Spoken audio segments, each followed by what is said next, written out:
وبركاته. وعليكم السلام. الحمد لله الذي جمعنا بهذا المجلس المبارك. أشهد أن لا إله إلا الله وحده لا شريك له، وأشهد أن سيدنا محمدا عبده ورسوله. اللهم صل وسلم على سيدنا ومولانا محمد قمر الوجود في هذا اليوم وفي كل يوم وفي يوم الموعود سرا وجهرا في الدنيا والأخرى وعلى آله وصحبه وسلم. أما بعد. حضرة المكرمون، habaib, para habaib dan syara'if, bil khusus hadir bersama kita Al-Habib Anhar bin Ali Bahashim. Alhamdulillah, dan yang bersama kita muliakan Khadimul Majlis Hikmatul Muhibbin Syekh Tuan Guru Muhammad Fadli bin Aqib As-Sasaki. Kita doakan mudah-mudahan para habaib kita, guru-guru kita selalu diberikan usia yang panjang oleh Allah Subhanahu wa taala, diberikan sehat, afiat, taat kepada Allah Subhanahu wa taala, dimudahkan segala urusan dan dikabulkan di segala hajat-hajatnya min hawaijid dunya wal akhirah. Amin ya rabbal alamin. Jamaah Majlis Hikmatul Muhibbin, yarhamni wa yarhamkumullahu jami'an. Alhamdulillah, kita senantiasa memanjatkan puja, puji dan rasa syukur kita kepada Allah Subhanahu wa taala, yang mana Allah Subhanahu wa taala yang telah memberikan takdir-takdir yang indah dalam kehidupan kita ini. Diberikan kita berbagai kemudahan, diberikan kita hidayah, taufik dan inayah, sehingga kita masih bisa duduk di dalam majlis untuk memuliakan baginda Nabi Muhammad SAW.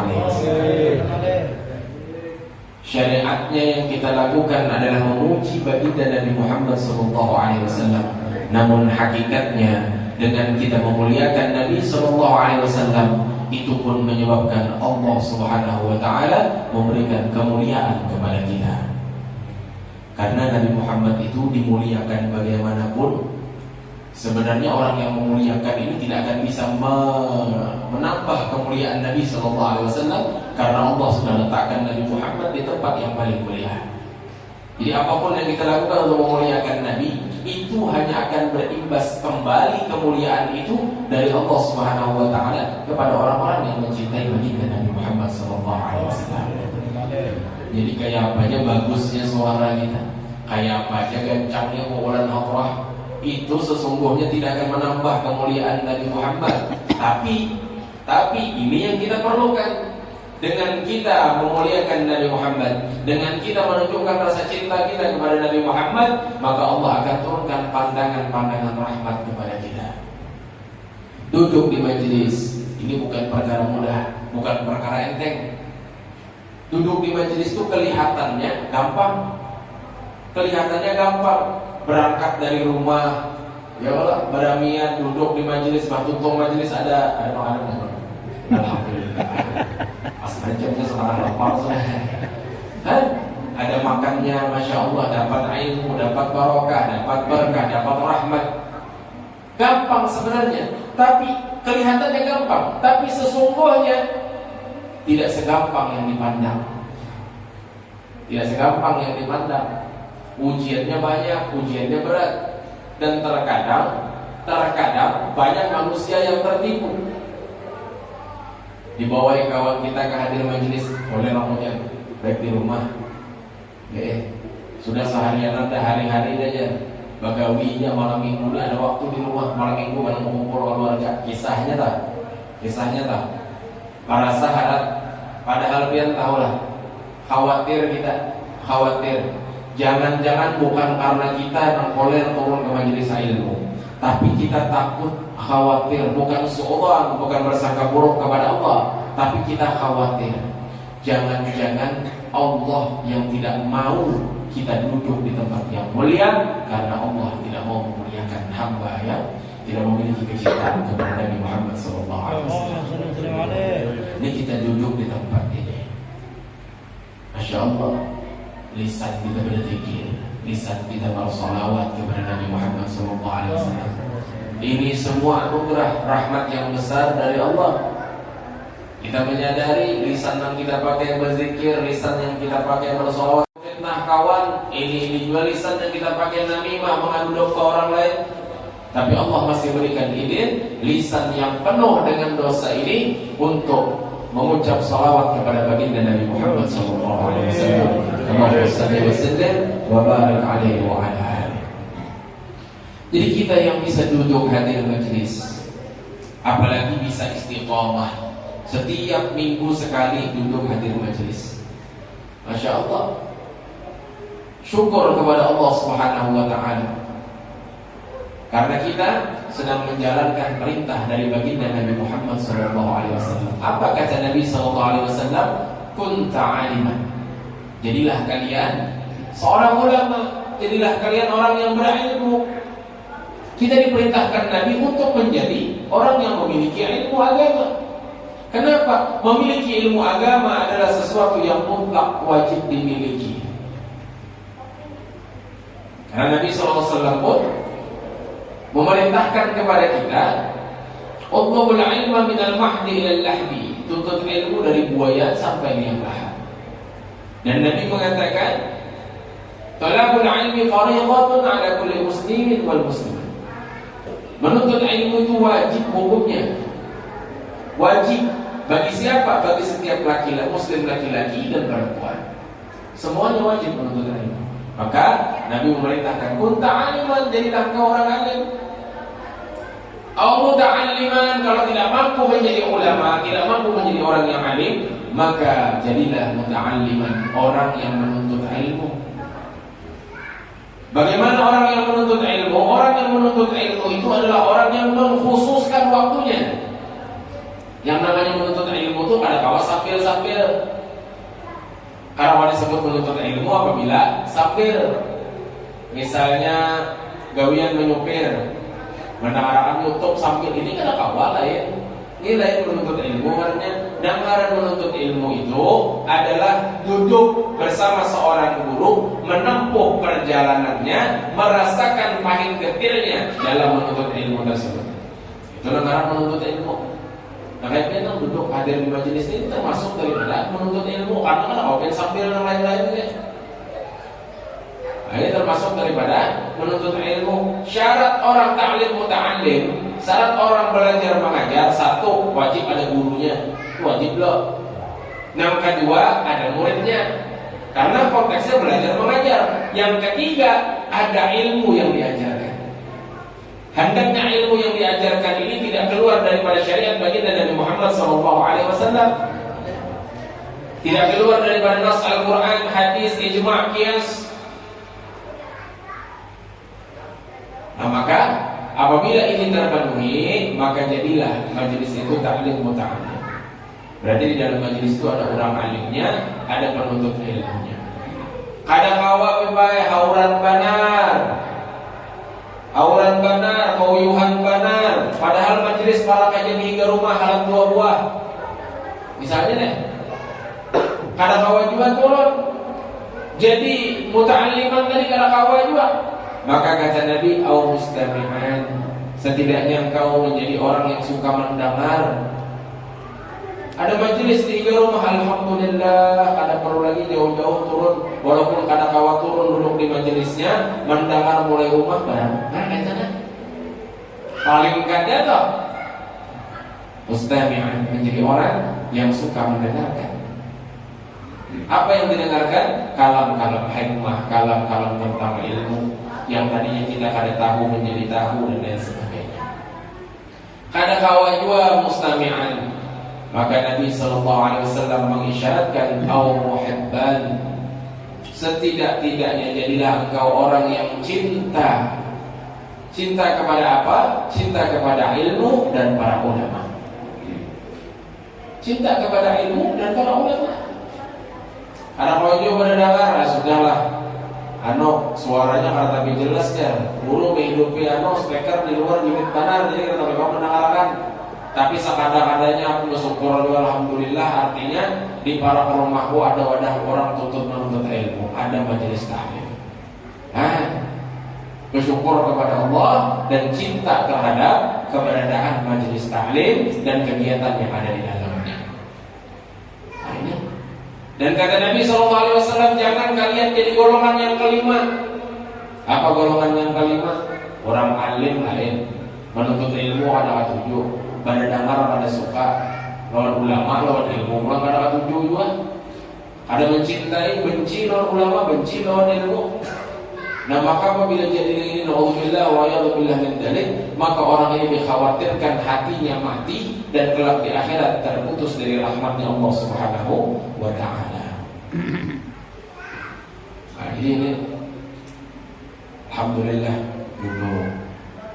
Padahal kita ini masing-masing tahu ya. Masing-masing tahu ya. Ada kau pengetahuan, ulun kada tahu, ampun pian kada tahu, ampun ulun. Tapi pian tahu, ampun pian, ulun tahu, ampun ulun. Kita sama-sama tahu, sama-sama belajar bahwa kita ini kantong dosa. Kantong dosa dan kejalan kasih ke kamari, memasang muha manis, memasang pakaian bagus supaya ada ketahuan orang, ya kan? Nah, ini kita deh. Hari-hari kita lakukan dosa-dosa kepada Allah Subhanahu wa ta'ala. Tapi rahmat Allah lebih besar daripada murkanya. Rahmat Allah lebih besar daripada murkanya. Kasih sayang Allah mendahului azabnya. Maka dosa-dosa kita ini kada dipandang oleh Allah, kada dilihat. Tetap aja Allah berikan rahmat, kita masih bisa takrihim, berhinak dengan tenang. Padahal kita gawe dosa-dosa mendurhakai Allah Subhanahu wa ta'ala. Ada besarnya rahmat Allah di kepada kita. Dan bukan hanya itu, Allah bahkan menutupi dosa-dosa dan kesalahan kita. Apa yang kita gawe tetap tinggal dalam diri kita. Coba bayangkan kalau Allah tampakkan dosa yang kita lakukan itu berupa kotoran yang ada di wajah, misalnya tahi lalat aja sebutin, kurang dosa sebutin tahi lalat tubuh sebutin. Kira-kira kita ini tahi lalat tak air di jalan, ada mayu awaknya, ya Allah. Atau seandainya setiap dosa yang kita lakukan menyebabkan mengeluarkan aroma yang tidak sedap dari tubuh kita, ada mana orang melupakan kita kira-kira? Tidak ada bukan. Karena mau maraki pula dosa berbau, awak bau bangkai umpamanya. Tapi Allah akan berikan semuanya. Semua dosa-dosa kita ditutupi oleh Allah Subhanahu wa ta'ala. Dan bahkan Allah masih menunggu, bukan memaksa seorang hamba untuk bertobat kepadanya.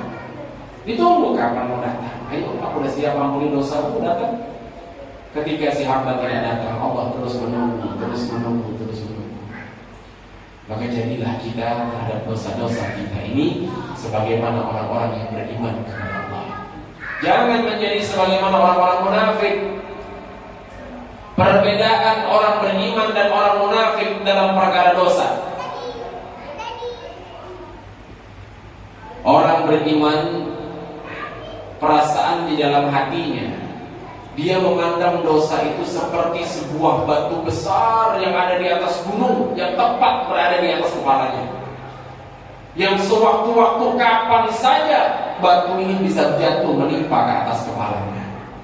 Ini orang beriman. Ya tahunya karena kau terhindar dari dosa, karenanya kada bukan maksud, bukan Nabi dan Rasul, sedikit banyak, maka memiliki dosa-dosa kepada Allah Subhanahu wa ta'ala, dan dia menganggap dosa itu seperti batu yang besar yang siap menjatuhkan dirinya, batu tadi itu ke atas kepalanya dan membinasakannya. Ini orang beriman. Kira-kira dia belum berjalan, lihat batu intil di atas, lalu berjalan hati-hati kalau takutan kalau. Nah ini orang beriman. Ini orang beriman. Tapi orang-orang munafik, mereka menganggap dosa-dosa yang ada pada dirinya, dosa-dosa yang dia lakukan itu seperti lalat yang hinggap di wajahnya. Jaganya melalat ini kan ada di muka sini nah. Istighfar diampuni aja, hilang, diburu karena hingga pulang. Diburunya pulang karena hingga pulang itu orang munafik nih. Mbah bolah dosa, kena baik satu mat bolah pulang. Dan beristilah melakukan dosa bahwa bapak juga kena bertobat diampuni Allah. Bahkan hadir majelis diampuni Allah. Lalu dosa terus dilakukan kepada Allah Subhanahu wa taala. Apalagi pemikiran, bah dosa halus jadi begini aja lain dosa dana. Dosa-dosa halus itu akan dihapuskan Allah dengan salat fardu. Hati-hati.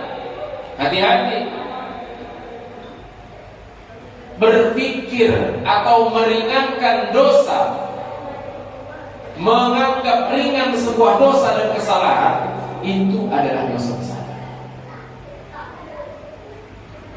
Ada dosa yang halus, tidak termasuk di antara dosa-dosa yang digolongkan Allah sebagai dosa besar. Dia melakukan dosa yang kecil itu dengan sengaja sambil mengatakan, pahala bapak dosa halus juga. Dosa halus ini kita sembahyang takbir Allah Akbar diampuni Allah Ta'ala. Dosanya berarti dosa-dosa yang halus. Beranggapan suatu dosa itu perkara kecil, meringankan urusan dosa, itu adalah dosa besar.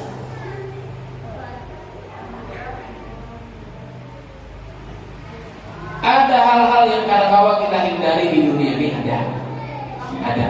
Tapi jangan pernah menganggap itu merupakan hal kecil. Kenapa? Sekecil apapun kedurhakaan yang kita lakukan kepada Allah Subhanahu wa taala, yang perlu kita ingat bukan sekecil apa dosanya, tapi kepada siapa kita mengkhianatinya. Yang kita langgar larangan siapa? Itu loh dipandang, bukan memandang larangannya apa. Ini yang harus ada di dalam diri masing-masing orang yang beriman. Selalu menganggap dosanya itu menghantui pikirannya, sehingga membuat dia beribadah lebih khusyuk, lebih besar takutnya kepada Allah, dan lebih berhati-hati dalam segala perkara.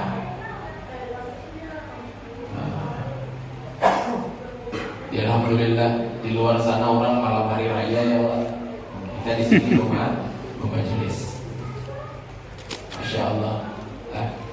Ini kita bahas, kita singgung sedikit perkara ini, perkara urusan hari raya daripada umat Nasrani, atau disebut dengan Natal. Apa yang harus kita lakukan, sikap apa yang harus kita ambil ketika berhadapan dengan kawan-kawan, rekan kerja dan lain sebagainya yang memiliki keyakinan berbeda dengan kita. Namun kita nah, jangan disangka kawan tuh agamanya apa dan lain sebagainya, ada boleh, jangan. Kenapa? Karena kita ini sudah tahu inna dinna indallahil Islam. Satu-satunya agama di sisi Allah itu hanya Islam. Yang lain itu kelompok-kelompok yang menamakan diri mereka beragama. Itu keyakinan kita. Banyak orang saling tidak boleh salingnya. Kaidahnya kita diperintahkan Allah Subhanahu wa taala lakum dinukum waliyadin. Kalau urusan agama ini urusan etikat kita kepada Allah Subhanahu wa taala. Harus menghargai orang lain gitu.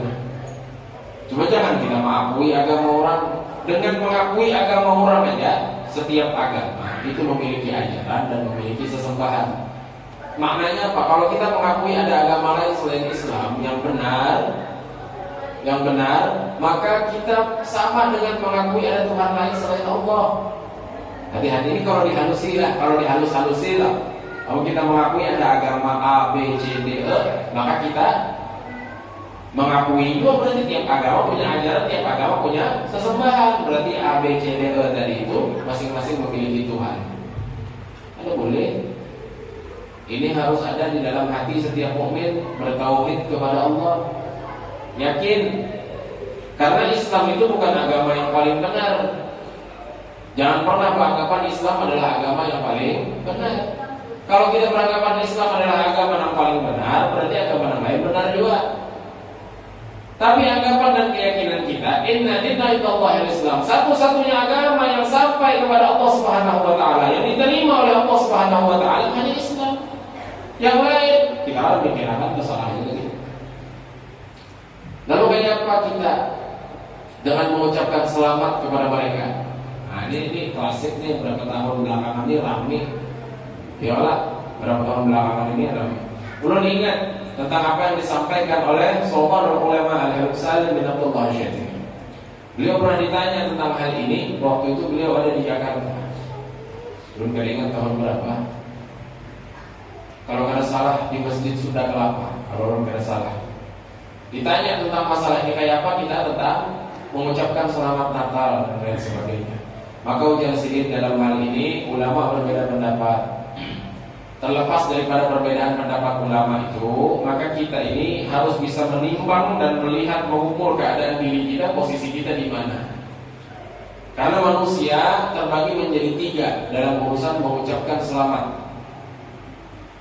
1, orang yang terpaksa.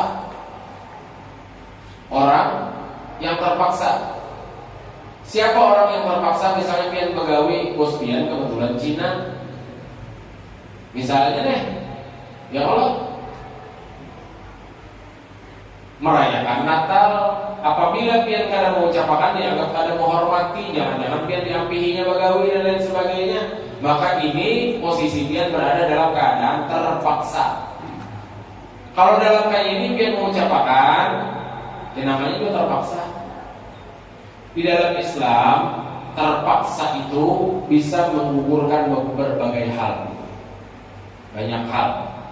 Bahkan ketika Ammar bin Yasir, sahabat Nabi Muhammad SAW, anak daripada pasangan Yasir dan Sumayyah.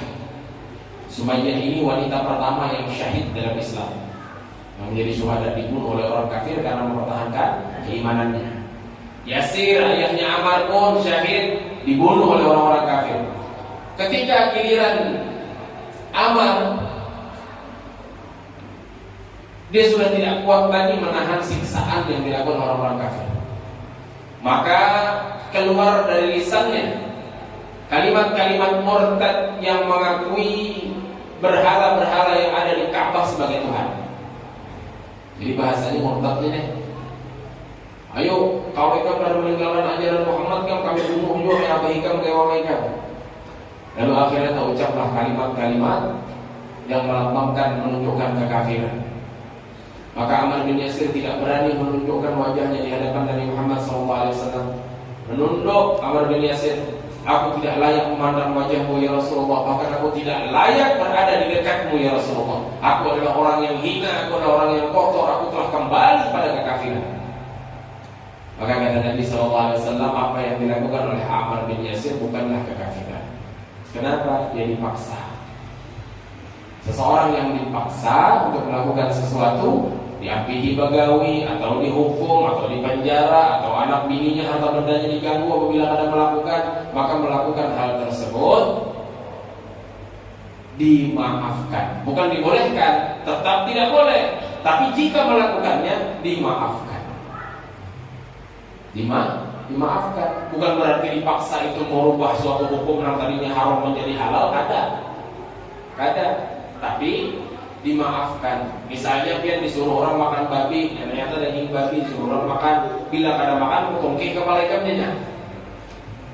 Ya Allah, jangan kira dianggap muntah paksa aja babi halal, kada kawat, babi tetap haram. Tapi kita melakukan dalam keadaan terpaksa, keharaman yang kita lakukan ini dimaafkan. Karena bukan atas kesadaran dan kehendak kita seorang. Sama halnya dengan mengucap selamat tadi. Satu keadaan yang pertama. Yang kedua, ini yang perlu kita perhatikan. Yang kedua, ucapan selamat yang diiringi dengan pengakuan, pembenaran, dukungan. Kita mengucapkan selamat kepada orang yang merayakan Natal, kemudian diiringi dengan etikat hati, menganggapnya agama ini sama aja pada baiknya bertahan. Hati-hati tuh. Mulai dari hal-hal kayak ini, hati-hati. Kalimat-kalimat ini bisa menyebabkan seseorang menjadi murtad. Mendukung kekafiran bisa menyebabkan seseorang menjadi kafir. Hati-hati. Kalau kita sadar bahwa Natal itu perayaan orang-orang Nasrani untuk merayakan hari kelahiran Yesus, bagi mereka atau dari kita, anggapan kita, keyakinan kita Nabi Allah Isa alaihissalam, kita menganggapnya Nabi, mereka menganggapnya Tuhan, atau setidaknya mereka menganggapnya sebagai anak Tuhan. Karena kita punya etikat dalam Islam, lam yalid wa lam yulad, Allah tidak beranak dan tidak dibenarkan.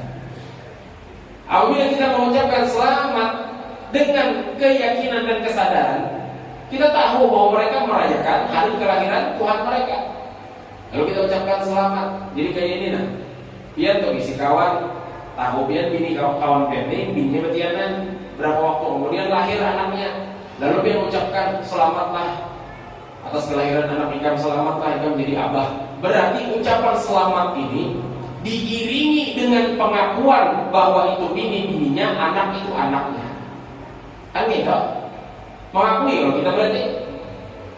Nah, jadi ini yang hati-hati kalau kita sudah mengetahui, mendukung kekafiran, mendukung kerusakan, maka hal ini bisa menyebabkan kekafiran bagi orang itu sendiri. Jadi hati-hati. Hati-hati. Ini urusannya kafirnya dua. Nama duanya masing-masing aja kita ucap selamat ini nama apa. Tapi tahu sadar tentang ucapan selamat itu isinya apa? Apa yang kita selamati bagi diri, bagi kawan kita tadi itu.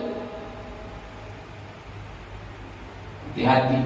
Ini yang perlu berhati-hati. Nah, apabila dalam keadaan seperti ini maka mengucapkan selamat itu haram. Haram hukumnya. Kalau yang tadi hukumnya dimaafkan, yang ini haram. Kalau diiringi dengan kesadaran dan pengakuan bahwa Natal adalah memperingati hari kelahiran anaknya Tuhan, ya itu murtad. Dan yang ketiga, kada dipaksa. Keadaannya ini bukan seperti yang pertama, bukan yang kedua. Kada dipaksa dan kemudian bukan diiringi dengan pengakuan dan keyakinan, tapi ya biasa aja lah. Itu kalimat-kalimat yang keluar dari lisan aja, anggaplah kepesan kosong wajahnya, misalnya deh. Dan dia mengikut kepada perbedaan pendapat di antara ulama. Ada aja ulama yang membolehkan dan ini segala macam. Ini bukan dipaksa, kemudian bukan juga mengakui, tapi sekedar ya biasa-biasa seperti kebanyakan orang lah, Nah, ini memang ulama berbeda pendapat. Ada beberapa yang ringan dengan dalam hal ini, artinya sekedar ucapan selama tidak diiringi dengan etikat hati tidak ada masalah. Ada juga ulama yang keras yang wara. Ulama yang wara mengatakan tetap hal ini hal yang tidak perlu untuk dilakukan, jadi tidak usah dilakukan. Orang yang berhati-hati dalam agama wara. Ada ulama yang wara, ada ulama yang jawas, pendapat yang jawas. Jawas ini anti kewaraan, waktu itu lalu berhati-hati mana yang itu apa-apa juga aja anu. Ketika kita berada dalam keadaan ini, maka agama kita selalu menganjurkan kepada kita untuk mengikuti pendapat yang berhati-hati atau yang wara. Artinya meninggalkan itu lebih baik. Tidak mengucapkan itu lebih baik. Karena resikonya. Kalau harus mengucapkan, pilih keadaan yang mana. Hati-hati jangan terpilih yang nomor 2 tadi, kafir, haram hukumnya. Artinya mengucapkan dua tapi hati menolak. Hati menolak, jangan mengakui bahwa Yesus yang mereka yakini sebagai anak Tuhan, sebagai Tuhan, jangan diyakini. Artinya terserah mau nikah aja, aku sekadar mengucapkan aja. Karena dengan ucapan selamat itu sama. Sebenarnya kalau kita teliti bujur-bujur, itu menjadi dukungan bagi mereka, dan mereka ini dalam keadaan kekafiran dari Allah Subhanahu wa taala. Mendukung kekafiran bisa menyebabkan seseorang menjadi kafir. Jadi sudahlah, tinggi aja, harus saya ucapi apa-apa. Ya Allah, harus saya ucapi apa-apa. Anu jarun bagawi maksud itu orang kawai aja anu. Nah, ini kan sudah kita bahas dari keadaan yang mana. Yang penting jaga hati, jangan sampai termasuk ke golongan yang nomor 2. Nah, kemudian hati-hati malam minggu yang akan datang. Ciri muanya bro. Ciri muanya. Kalau ada malam minggu yang akan datang, bahaya tau. Bisa umpat beladuman. Jadilah malam tahun baru itu adalah merupakan malam paling banyaknya maksiat dilakukan oleh umat Nabi Muhammad SAW. Di situ terjadi perzinahan, di situ terjadi mabuk-mabukan, di situ terjadi berbagai macam hal yang mendurhakai Allah Subhanahu wa taala. Hati-hati. Paling banyaknya itu terjadi pada malam tahun baru. Hati-hati ya. Dan ini yang perlu kita sadari. Yang tahulah, ini tahun baru Masehi adalah tahun baru mereka umat Nasrani. Kita punya tahun baru sendiri, 1 Muharram, tahun baru Hijriah. Pernah kalian melihat ketika malam 1 Muharram orang-orang Nasrani umat turun ke jalan pawai merayakan 1 Muharram? Pernah. Lalu kenapa ketika 1 Masehi, tahun Masehi pergantian tahun Masehi, kita umat turun ke jalan merayakan tahun baru mereka? Ada apa? Yang kadang kita sadari adalah mereka orang-orang Nasrani pada malam tahun baru itu mengadakan kebaktian di tempat ibadah mereka. Jadi pucuk-pucuk keluyuran kesana kemari yang maksiatnya itu siapa? Ayo, itu ada orang lain, itu anak pian, bini anak pian, sepupu pian, kemanakan pian, nah mulai lahir Muslim. Makanya ini yang perlu kita perhatikan, beri nasihat kepada mereka, ingatkan kepada mereka. Memang maksiat kepada Allah itu bukan cuma di malam tahun baru aja. Setiap malam, setiap saat akan ada orang yang bermaksiat kepada Allah. Setiap saat ada perzinahan terjadi entah di mana. Setiap saat ada orang mencuri entah di mana. Setiap saat ada orang yang meminum minuman keras entah di mana. Bedanya di malam tahun baru mereka melakukan dosa itu terang-terangan. Ada kesembunyian lagi. Dan biasanya orang mojok di padang sunyi, sambil mojok sambil takutan merantau. Ya, malam tahun baru wadah nang sunyi tadi rame sampai hantunya takutan di situ. Terang-terangan mereka. Ini yang perlu kita perhatikan, karena ini yang akan kita hadapi dalam seminggu ini. Kita nanti anak kita nanti, biar anak keluar atau baru kita nanti, biar dia meraju paling sehari 2 hari. Ini harinya meraju. Jangan diturusakan. Kasihan siapa nak kasihan ini, kasihan dia. Jadi kita sadarkan mereka, orang mengampun tahun baru lagi ibadah. Menurut mereka ibadah, mereka kebaktian di tempat ibadah mereka. Orang Islam turun ke jalan, nukar terompet, nukar tanduk dengan bangga, pakai tanduk habang punya kabar. Ya Allah, ingat larangan Nabi SAW. Apa kata Nabi? Antasyabbaha biqaumin fahuwa minhum. Siapa yang meniru suatu kaum, maka dia akan tergolong kaum tersebut. Digolongkan Allah dengan golongan-golongan tersebut. A'udzubillah wa a'udzubillah min dzalik. Hati. Perkara-perkara kecil seperti ini kita kadang memperhatikan, tapi mereka orang-orang kafir, orang-orang Yahudi, mereka memperhatikan hal-hal kecilnya. Dia tahu sampai mana orang Yahudi dan merusak umat Islam. Banyak di antara pian yakin kada sadar dan banyak yang hanya tahu malam ini. Rasul sallallahu alaihi wasallam melarang umat Islam, melarang kita untuk membersihkan gigi menggunakan bambu. Ada hadisnya sahih hasan. Jangan membersihkan gigi dengan bambu karena kata Nabi membuat gigi cepat busuk dan menyebabkan bau mulut. Ini larangan Nabi. Membuat gigi barangnya pakai apa? Jangan pakai paring. Tapi biar lihat di mana-mana kuitan gigi bahannya apa? Coba sampai ke sininya memikirkan. Biar aja kan memikirkan. Biarnya kan memikirkan. Ada yang nabinya mana nanti pakai paring. Tapi ini banyak kada diketahui oleh mereka. Ulahkan kulit gigi dari paring. Jual secara besar-besaran masih dengan harga yang murah. Setiap tuntong makan di warung ambil, durhaka lawan lagi. Mata tetangga Rasulullah toh, di tengah Nabi toh, kita gawe. Oke, semalam ada tahu, malam ini sudah tahu. Jangan pakai paring. Ada kulit, gigi busuk dia lagi. Makanya rancak rokos gigi, patahan rokoi.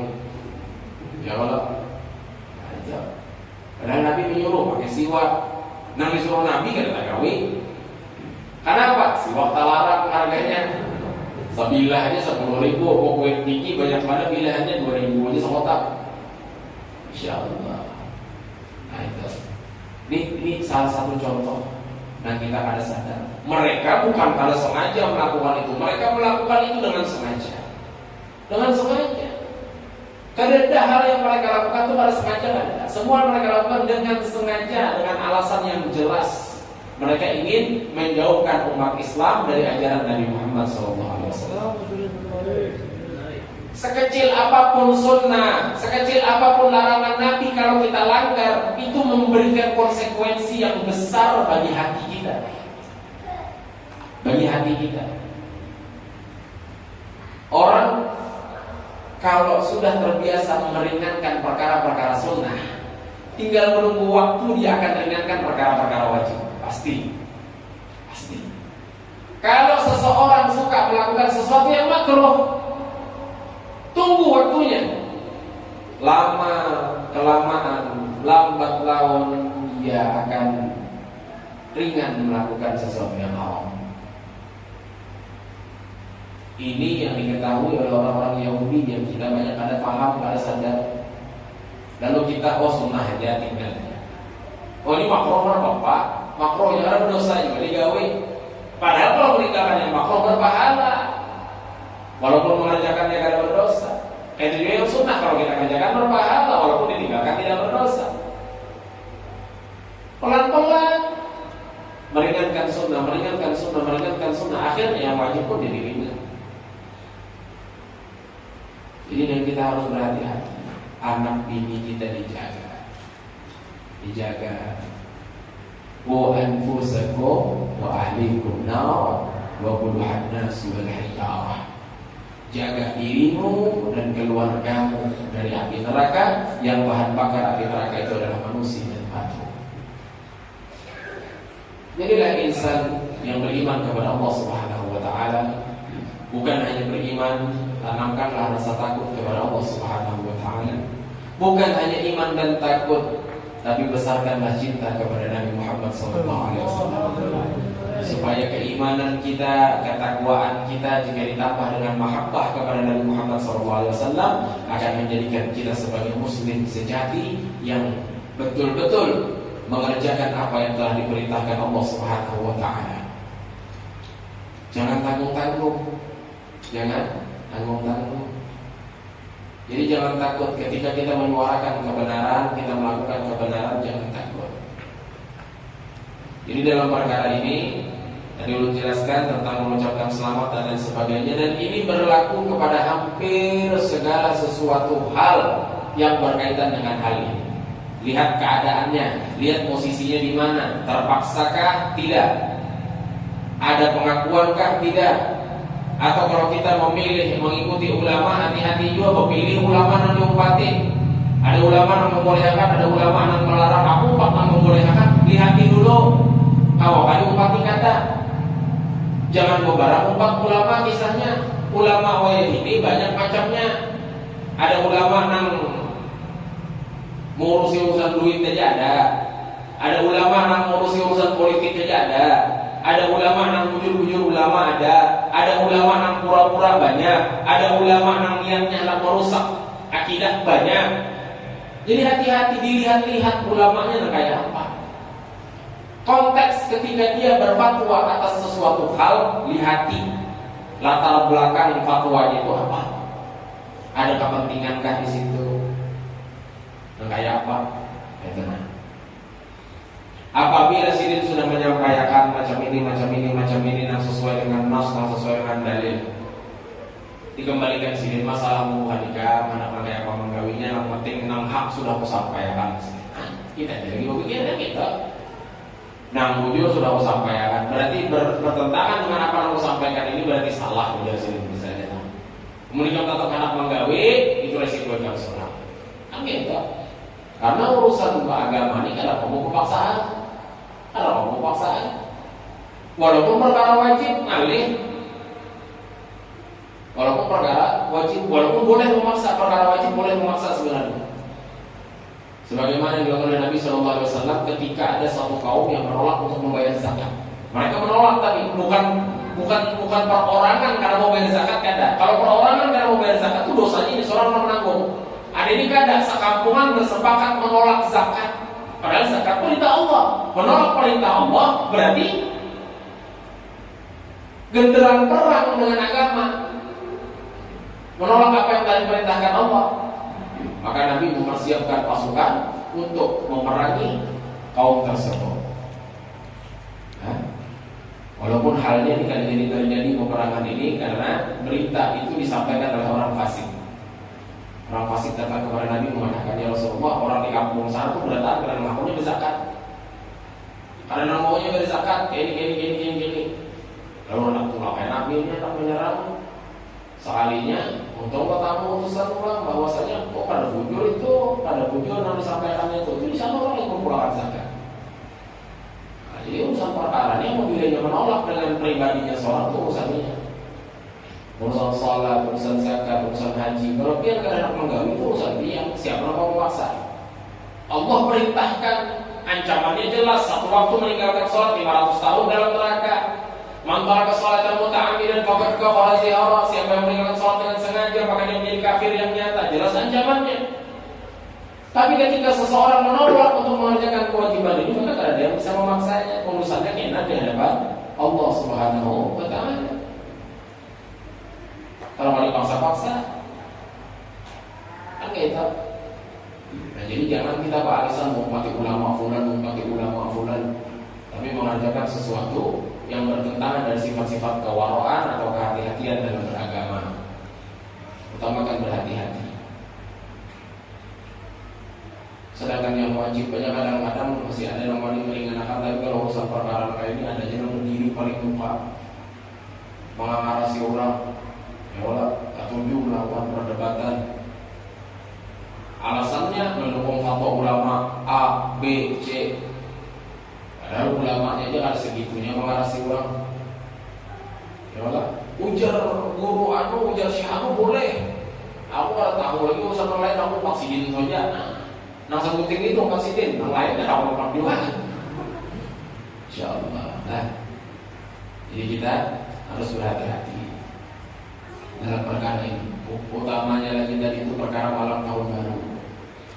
Jadi anak bini dijagai, sepupu kemanakan, sanak dijagai, ibadahi.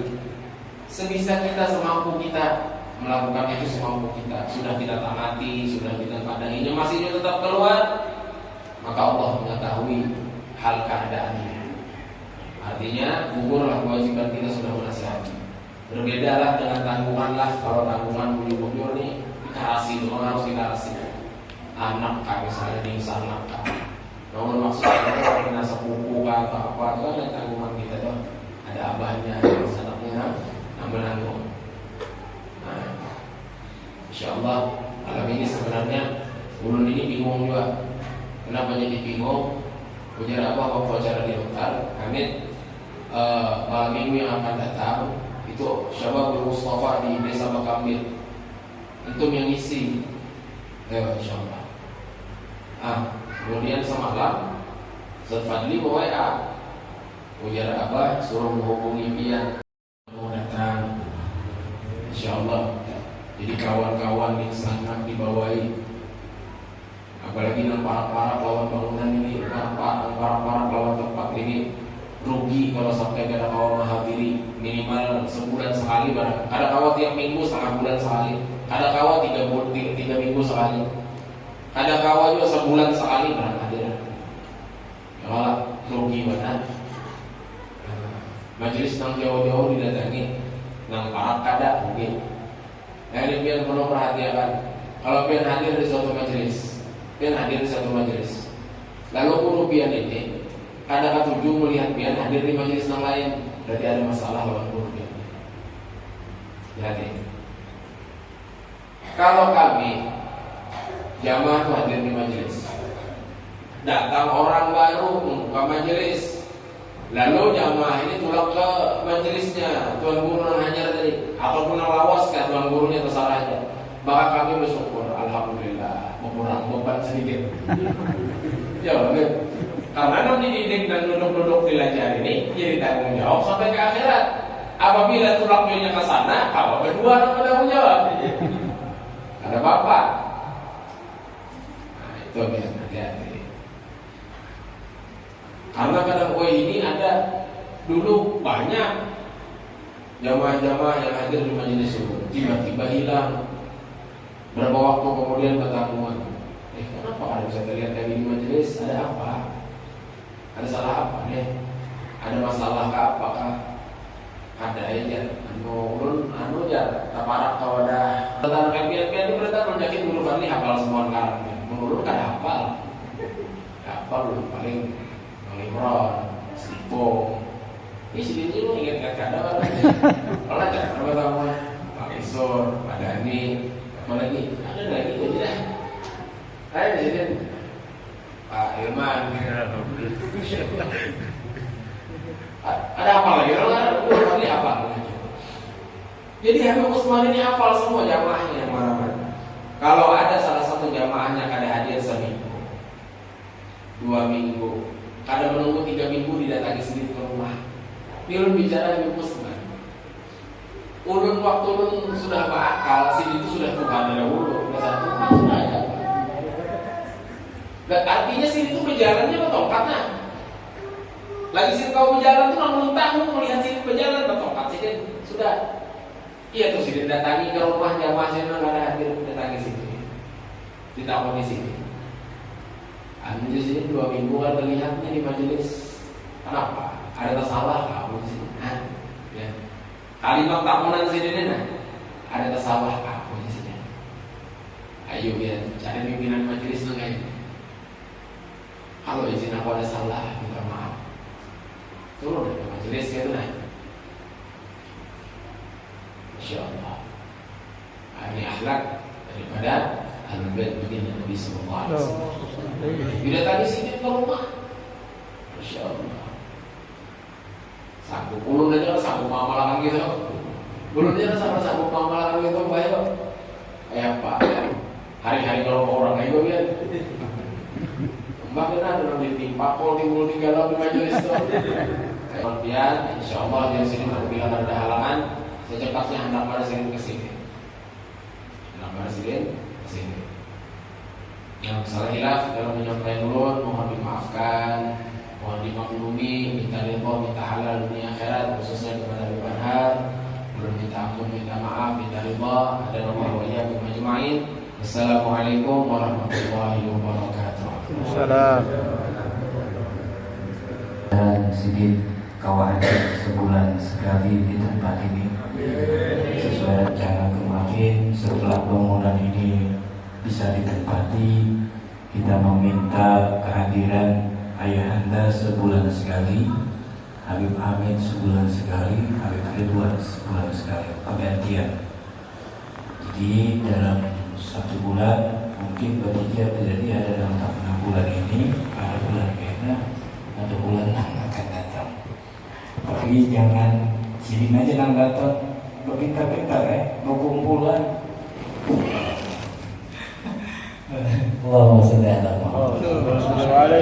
Alhamdulillah tempat ini dibangun bukan atas niat pribadi ulun ataupun kawan-kawan jamaah, tetapi atas saran dan petunjuk Abah Habib.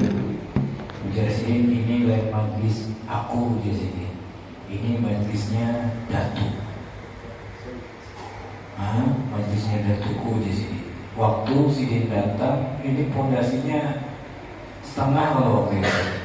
Begitu Sidin datang yang kedua sudah parah batap waktu itu. Kita tutup acara di wadah Bang Ahmad. Habis itu Sidin datang ke sini, ujar Sidin, ini majlisnya Habib Abdullah bin Abu Bakar Idrus. Ini majlisnya Bukit Muqaddam dan ini majlisnya Rasul sallallahu alaihi wasallam. Kita sahabat hari mungkin sudah banyak keliaran, sudah banyak kita melihat ujung dunia, sudah banyak kisah yang kita dengarkan, sudah banyak kita lihat keadaan makhluk di luar sana yang mungkin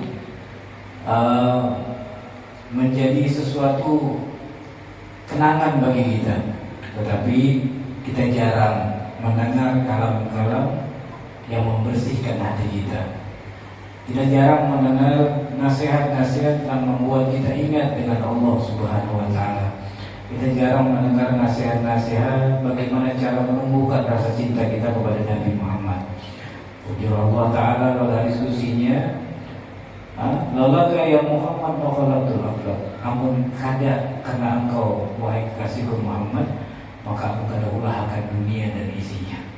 Andaikan kita tahu kalam Allah yang begini, lalu bagaimana hati kita untuk menjadikan Rasul sebaik-baik panutan, sebaik-baik makhluk, sebaik-baik manusia yang patut kita contoh agar kehidupan kita jadi lebih baik di dunia dan menjadi lebih baik di akhirat kelak.